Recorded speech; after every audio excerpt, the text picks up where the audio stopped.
রাত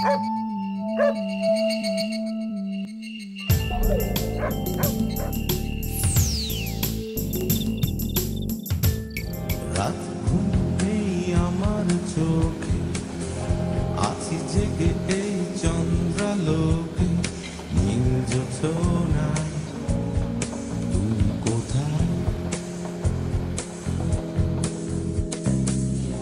বুক ভরা শুধু দুঃখে। দর্শক, শুরু হচ্ছে রাত বিরাত। ট্রেনটা আমাদের সামনে থেকে চলে গেল, ট্রেনটা একটা গন্তব্যে গেল। এরকম একদিন সবার আমাদের একটা গন্তব্য আছে, সেই গন্তব্যে চলে যেতে হবে। আজকে রাত হচ্ছে 19শে জুলাই, 19শে জুলাই 2013 সাল। কিন্তু 19শে জুলাই 2012 সাল ছিল বাংলাদেশের জন্য একটি অত্যন্ত বেদনার দিন। ঠিক এই দিনই গত বছর আমরা হারিয়েছিলাম আমাদের অত্যন্ত প্রিয় একজন মানুষকে, হুমায়ুন আহমেদ। আমি যার ব্যক্তিগতভাবে যার অনেক বড় ভক্ত, এবং পুরো বাংলাদেশ সেদিন কেঁদেছিল। আমরা সবাই মিলে দোয়া করব আল্লাহ যেন ওনাকে বেহেশতে রাখেন, এবং আল্লাহ যেন ওনাকে মানে চিরজীবনে যত সুখ বাংলাদেশকে দিয়ে দিয়েছেন, তিনি মানুষকে শান্তি দিয়েছেন, শান্তিতে যেন তার হৃদয়ে বহমান থাকে। এবং আমাদের যে আজকে অতিথি, এ মূলত নিজেকে পরিচয় দেয় স্ক্রিনের পেছনের লোক। এর অনেক বড় বড় কীর্তি আছে, যেসব গল্প আমরা ক্রমে ক্রমে ওর মুখ থেকে শুনবো। লতিফুল ইসলাম শিবলি আমার বন্ধু, আমার ছোট ভাই, আমার অনেক দিনের সহযোদ্ধা, আমার বড় ভাই, আমার বন্ধু। আমরা অনেক অনেক অনেক পুরনো মানুষ, অনেক দিন একসাথে ছিলাম, মাঝে অনেক দিন দেখা নাই, তারপর আবার হঠাৎ করে দেখা। শিবলি, তুমি নিশ্চয়ই আজকে আমাদের সেই বিখ্যাত মানুষটির জন্য কিছু একটি বলতে চাও। হ্যাঁ, আপনি তো বললেন ওনার সম্পর্কে যেটা বলার। বাংলাদেশের তারুণ্যের মধ্যে যে বই পড়ার স্পৃহা এবং বই পড়া, একটা জেনারেশনকে বই পড়তে উদ্বুদ্ধ করার যে ভূমিকা, তো অবিস্মরণীয়। এটা তো মানে একটা প্রজন্মকে উনি তৈরি করে দিয়ে গেছে, একটা ইন্টেলেকচুয়াল প্রজন্ম তৈরি করে দিয়ে গেছে, যেটা ছিল না আমাদের। কিংবা আমাদের প্রকাশনা শিল্পকে উনি বাঁচিয়ে দিয়ে গেছে, যেটা ছিল না, না বললেই নয় এই কথাটা, যে এটা ছিল পুরোপুরি পার্শ্ববর্তী দেশের দখলে, এবং সেটা উনি ফিরিয়ে এনেছেন। একজন মাত্র মানুষ, অবিস্মরণীয়, অবিস্মরণীয়। উনি যখন মারা গেলেন, ওনাকে যেদিন নিয়ে আসা হলো প্লেন থেকে, ওনার কফিনটা নামছে, টিভিতে আমরা তখন লাইভ দেখছিলাম। পার্সোনালি আমি আমার কথা বলছি, যে এই লোকটির সঙ্গে আমার কখনো দেখা হয়নি, আমার কখনো দেখা হয়নি। আমি সামনাসামনিও দেখিনি। আমার আজকে এখন খুব খারাপ লাগে যে এরকম আমার সময়, আমার তারুণ্যে এরকম একজন লেখককে আমি পেয়েও আমি তার সামনাসামনি কখনো গেলাম না, তাকে চাক্ষুষ দেখলাম না। এটা হয়তো আমার সন্তানের কাছে আমাকে বলতে হবে কেন দেখিনি আমি এটা। তো আমার এত কষ্ট লাগছিল সেদিন। আমি কখনো এলিজি লিখিনি, মানে শোক গাথা লিখিনি কারোর জন্য কখনো। এবং কোনো মৃত্যু আমাকে ওইভাবে আসলে যেহেতু টাচ করে নাই, কোনো পার্সোনালিটির বা কোনো সেলিব্রিটির মৃত্যু আমাকে ওইভাবে টাচ করে নাই, সেহেতু হয়তো আসেনি। তো আমার সেদিন কেন যেন কয়েকটি লাইন এসে পড়লো। আমি আমার সেদিন ফেসবুকে স্ট্যাটাস দিয়েছিলাম, এটা পরে অনেকে শেয়ার করেছে।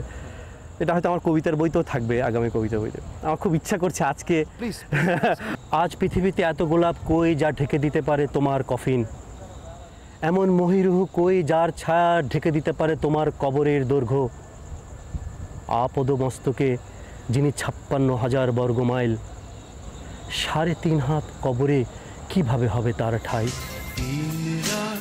এখানে থমকে গেছে কন্ডেন্সেলের পাথর দেয়ালে, প্রতি নিঃশ্বাসে মৃত্যুর দিন আমি গুনছি।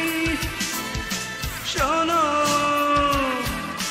জেল থেকে আমি বলছি, জেল থেকে আমি বলছি, অবিখ্যাত গান। এই গানটার গল্পটা কি? আমার জন্ম তো এই মুক্তিযুদ্ধের সময় না, 69-এ আমার জন্ম। সো তারপরে যুদ্ধকালীন সময়টা তোমার একেবারে না, একদমই নাই, মানে একটু আছে স্মৃতি, মানে ওইটা কিভাবে যেন শিশু মানে স্মৃতি। হ্যাঁ, আমি আমার বাবার সাথে বাংকারের মধ্যে ছিলাম এবং ওই আমার বাবা মুক্তিযোদ্ধা ছিলেন এবং আমরা একটা বাংকারের মধ্যে ছিলাম ওই বাহাদুরাবাদ ঘাটে, তখন আমার বাবা ওখানে ফেরি কন্ট্রোলার ছিলেন।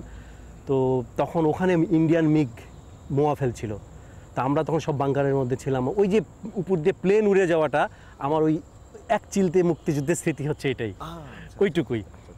তো আমাদের তারুণ্য আমরা পেয়েছি সেই স্বৈরা শাসন, 90-এর সেই স্বৈরা শাসন, এবং ওই সময়ে আমরা কলেজে উঠেই মনে হয়েছে যে এই দেশে গণতন্ত্র নাই, এই দেশে একটা মানে জগদ্দল পাথরের মতো স্বৈরা শাসন মানে চেপে আছে আমাদের। নিশ্চয়ই ওই 9 বছর ইয়া ভাই শাহেদ ভাই, আপনারও অনেক অনেক স্মৃতি এবং অনেক মানে পেইনের মধ্যে দিয়ে আপনিও গেছেন। তো ওর মধ্যে দিয়ে আমার তারুণ্যটা আমি ওর মধ্যে দিয়ে বেড়ে উঠেছি, এবং নাটোরে ইন্টারমিডিয়েট কলেজে ঢুকেই তখন জড়িয়ে গেলাম পলিটিক্সের মধ্যে। সে এক কঠিন ইতিহাস, ওটা বলতে গেলে আর অন্য কথা বলা যাবে না। তো তারপরে আমি ওই সময় 90-এর জাস্ট আগেই আমার নামে তখন 8টা-9টা তখন কেস হয়ে যায়, ওই সবই রাজনৈতিক কারণে, ছাত্র রাজনীতির কারণে। তো আমি তখন পালিয়ে ঢাকায় চলে আসি, এবং 90-এর অভ্যুত্থানের শেষ দিনগুলো আমি ঢাকাতেই থাকি আর কি, আমি হুলিয়া নিয়ে চলে আসছিলাম। তো তারপরে লেখালেখি যখন শুরু করলাম, স্বভাবতই পেছনের এগুলো উঠে আসে, যার ফলে আপনি দেখবেন আমি বেশ কিছু লেখা লিখেছি যেখানে যার টাইটেলগুলো শুনলেই আপনি বুঝবেন যে জেল থেকে বলছি, বন্দি জেগে আছে, পেশাদার খুনি। তো ওই সময়গুলো দেখে আসা ওই স্মৃতি, ওই অভিজ্ঞতায়, ওই জার্নিটাই আমাকে তখন এই লেখাগুলো, যেটা আপনি বললেন যে বিপ্লবী বা বিপ্লব বা এই, মানে এগুলো অবচেতন, এমন না যে আমি ওগুলো আমি লিখতে চেয়েছি তা না, হয় না যে মানুষের অবচেতনভাবেই মানে ওগুলোর থেকে মানুষ নিজেকে অ্যাভয়েড করতে পারে না, এসে যায়। তো লেখাগুলো তখন এইভাবে চলে আসছে। তো জেল থেকে বলছি, এইটা তো মানে নিশ্চয়ই আপনি বললেন একটা ইতিহাস, এই গানটা একটা ইতিহাস। ঘটনা ছিল, আমি এই গানটি, এটা তো আমার সুর করা। আমি যখন ক্রিসেন্ট রোডের বাসায় থাকতাম, তো আমি এটা ওই টেবিল বাজিয়ে মানে গানের সুর করে ফেলেছিলাম আগে। তো তারপরে আমি ওই হক হোটেলে, গ্রিন রোডের হক হোটেল আমার একটা আড্ডা ছিল, তো আমি ওখানে ওই বন্ধুদের সাথে আড্ডা মারার সময় ওই টেবিল বাজিয়ে এই গানটা করতাম। শহীদ আসতো ওই আড্ডায়, তো শহীদ তখন তার অ্যালবাম করবে, তো আমাকে তখন শহীদ বলে যে দোস্ত এটা আমাকে দিয়ে দে। আমি তো তখন মানে এমন কাউকে চিনি না, বা মানে তখন মিউজিক আমাদের ইন্ডাস্ট্রির সঙ্গে আমার তখনও জড়িত হইনি আমি। হ্যাঁ, তো শহীদ যথারীতি এটা জেমস ভাইকে দিয়ে কম্পোজিশন করাবে। তো জেমস ভাই তখন এই গানটা শহীদের কাছ থেকে দেখে তখন শহীদকে বলছে এই গানটা আমি করবো। শহীদ বলছে ওকে জেমস ভাই আপনি করেন, অসুবিধা নেই। তো তখন জেমস ভাই বলছে যে এই গানের লিরিক্সিস্টকে নিয়ে আসতে তার কাছে। এই জেমস ভাইয়ের সাথে আমার তখন প্রথম মুলাকাত, তার ওই স্কাটন রোডের সেই সরকারি বাসভবনে, ওই সরকারি কোয়ার্টার, ওখানে দেখা সেই চিকনা রোগা পাতলা সেই জেমস ভাই, এই তুমি শিবলি, এই শুরু হলো জেমস ভাইয়ের অধ্যায় আর কি। কন্ডেম সেলের পাথর দেয়ালে প্রতি নিঃশ্বাসে মৃত্যুর দিন আমি গুনছি, শোনো জেল থেকে আমি বলছি। আমি গানটা লেখার আগে আমার মনে একটা দুপুরের কথা আমার মনে আছে। আমি যেদিন গানটা লিখেছিলাম ওই কিচেন রোডের বাসায়, আমি ওই হয় না যে ফ্ল্যাটের অর্ধেকটা করার অর্ধেকটা ছাদ, এরকম একটা বাসায় থাকতাম আমি। হ্যাঁ, চিলেকোঠা টাইপের, সেই চিলেকোঠার মতো ওইরকম একটা ইয়া ছিল। তো আমি যেখানে শুয়ে থাকতাম সেখান থেকে আকাশ দেখা যেত। এক দুপুরে আমার মনে হচ্ছিল যে এই যে চমৎকার একটা দুপুর, একটা গ্রীষ্মের এক দুপুর, আমার কাছে মনে হচ্ছিল যে এই সুন্দর এই পৃথিবী ছেড়ে মানুষ চলে যাবে একদিন। তো সেই মানুষটার কেমন লাগছে এই দুপুরটা, যে জানে এই আগামী কয়েকদিন পর সে মারা যাবে, তার কেমন লাগছিল।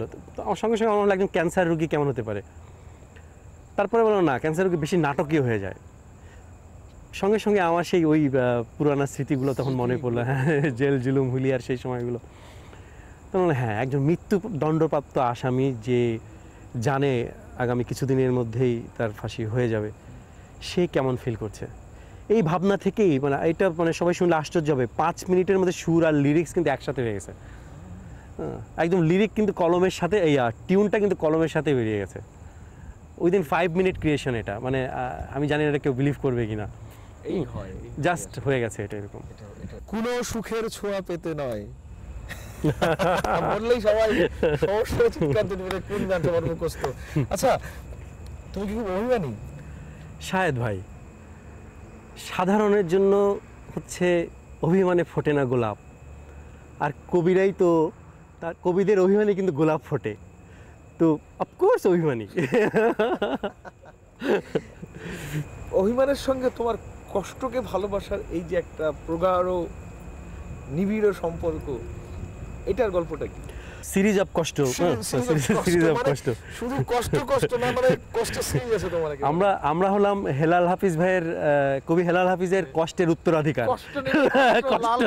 নীল কষ্ট, হ্যাঁ, হেলাল ভাই যে আমাদেরকে কষ্ট ঢুকিয়ে দিয়েছেন, হ্যাঁ, সেই তিনি আর কষ্ট থেকে উত্তরণের জন্য আর বই লিখলেন না, হ্যাঁ, তিনি একটি বই লিখে কষ্ট ইনজেক্ট করে আস্তে করে শুনে মজা দেখা শুরু কিন্তু উনি তো আমাদেরকে তৈরি করে দিয়ে গেছেন, তো আমরা তো তার উত্তরাধিকার, যার ফলে সিরিজ অফ কষ্ট হয়ে গেছে আসলে। কারণ হেলাল ভাইয়ের দ্বারা আমরা অনেক কম বেশি সবাই কিন্তু আমরা ইনফ্লুয়েন্সড, না হেলাল ভাই? এখন যৌবন যা, যুদ্ধে যাওয়ার তার শেষ সময়, তো যার ফলে ওই 90 দশকে কিছু মানে কষ্ট নিয়ে কিছু গান লিখে ফেলেছিলাম। এই বাচ্চু ভাইয়ের কষ্ট পেতে ভালোবাসি, কিংবা কষ্ট কাকে বলে, আমার একটা নির্ঘুম রাত তোমার হাতে তুলে দিলে, কষ্ট কাকে বলে, কি যে কষ্ট আমার, এটা আরেকটা গান। তারপরে জেমস ভাইয়ের কত কষ্টে আছি, কিংবা হাসতে দেখো গাইতে দেখো, এটাও কষ্টেরই কথা। হ্যাঁ, হাসতে গাইতে দেখো অনেক কথায় মুখর আমায় দেখো, দেখো না কেউ হাসি শেষে নীরবতা, কষ্টেরই কথা। তো এইভাবে মানে কেন জানি এমন না যে অনেক কষ্ট পেয়েছি আমি, তাই বিষয়টা কিন্তু তা না। হাসতে দেখো গাইতে দেখো অনেক কথায় মুখর আমায় দেখো, দেখো না কেউ হাসি শেষে নীরবতা।